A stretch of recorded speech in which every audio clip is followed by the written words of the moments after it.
She comes this morning bearing the news of my favorite, Mercury in retrograde. I'm really kind of happy you let me back in the studio after I mentioned it to you last week. But yeah, Mercury, the planet of communication, has stopped its forward motion and it is moving backwards for the next 21 days. And it rules bound to be done over again and bound to be repeated. Rules misunderstanding, miscommunication. So I thought I would go through all 12 signs and tell people where they could see where this is going to occur to them. And they also get a better view of it on Thursday, because that is the new moon in the same sign. So it's kind of like a double whammy. So where we're going to trip over this thing, Exactly, right? exactly. If you're a Cancer, it's going to affect your finances and the amount of money you spend. And for Cancers, it means spending the same thing over and over again, duplicating your expenses. And it's the sort of thing where anything that can break will and fix it right the first time. Don't try nickel and dime it, or you'll drag it out for 3 weeks and it'll end up costing way more money. For Leos, actually it's in their sign. So for Leos, they're trying to project their ego out into the world. They've got new starts that are headed their way.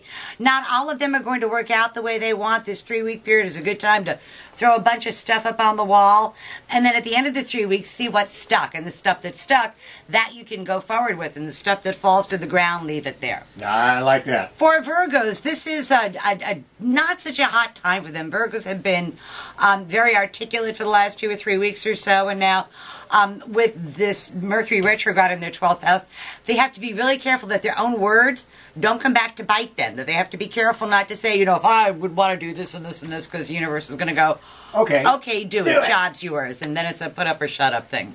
For Libras, it is in their 11th house of hopes, wishes, goals, and objectives, and that's going to take a group effort, a team effort, with fits and starts. That means that there'll probably be a lot of people on your team to start out with, and then some of them who are all talk and no action fall by the wayside. And again, by the time it goes direct on the 7th, the people that are still with you are people you can count on your team. Gotcha. For Scorpios, in their 10th house of career and public standing, and this professional spotlight is on them, and it is time for them to put their professional money where their mouth is. So, and they're going to have the bosses looking very, very carefully at them and all that they do. For Sagittarians, it's in the 9th house of the law and important matters at a distance, where the Sagittarian will do their very best work in person to go there and make their pitch or make their plea. And when the law is on your side, you want to use it. Yeah, not bad. Capricorns, it is unearned income flows their way, and they have to, and this is the kind of thing where they get good financial news, and then they find out that it's not as good as they thought it was going to be. It's sort of like when you get that letter saying your uncle died and left you something in the estate, and then you find out it's an umbrella or something really stupid rather than a pile of money. For Aquarians, it is in their 7th house of partners, and their partners have something to say more than once, and the Aquarian's partner has said this over and over again, and now the Aquarian's partner is on their very last nerve. And they actually mean business, so the Aquarian needs to take what their partner says really seriously, or this agony will continue for them. For Pisces, it's in their 6th house of work. They need to take some personal pride in a job well done.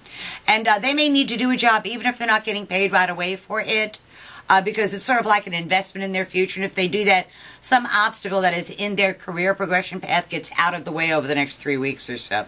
For Aries, best place for Mercury to retrograde is in your 5th house, so let's have a good time. Ooh. Fun and games, amusement, sports, pleasures, love affairs, all of that. Vacations is highlighted with this retrograde. And if you do vacation, take your bags with you and be prepared to be bumped from an airplane and consider that just an adventure. For Taurus, is in their 4th house of home. There is some kind of problem with somebody younger at home. And it's the type of thing where the younger person has promised they can do a whole bunch of stuff, and now you're going, okay, let's get cracking on it. And the younger person is going to probably be stalling a bit. And then for the last sign, for Gemini, it's in their 3rd house of day-to-day living. The pace of their day-to-day living picks up, and it expands their short distance, short duration travel. So again, that's the type of thing where you want to make sure all your documents are right, all your paperwork is in order.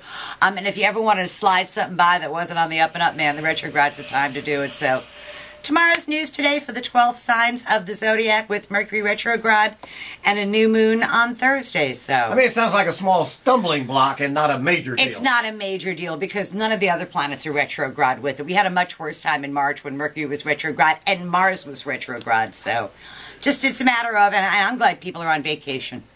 Good time to have a retrograde is when people are relaxing rather than making big bad business decisions. So sounds like a deal to me. We'll see you next week. Next week, always a pleasure.